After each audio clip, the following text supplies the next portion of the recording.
साताऱ्यातील एका नामांकित शाळेमध्ये मुलांवर अत्याचार म्हणजे घटना घडली. काय प्रकार आहे तो? याच्यामध्ये दिनांक 7 तारखेला हा गुन्हा दाखल आहे सातारा शहरला.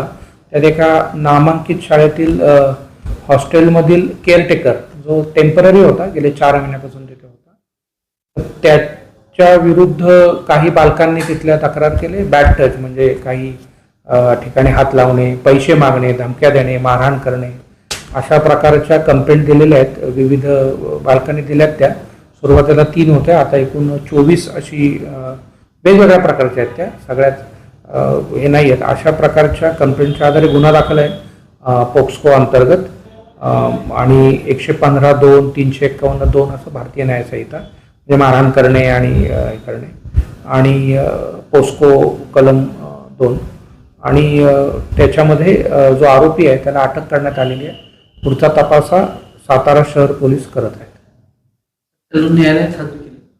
त्याला न्यायालयात हजर केलंय, परंतु त्याच्यामध्ये ते न्यायालयाने त्याला बेलवर सोडलाय, कारण याच्यामध्ये कुठली रिकव्हरी नव्हती आणि जो गुन्हा आहे तो म्हणजे सेक्शुअल असॉल्टचा नाही, तो सेक्शुअल हॅरॅसमेंटचा आहे. ते थोडंसं कमी दर्जाचं कलम आहे आणि याच्या तपासात जर अजून काही निष्पन्न झालं तर तशी कलमं वाढवण्यात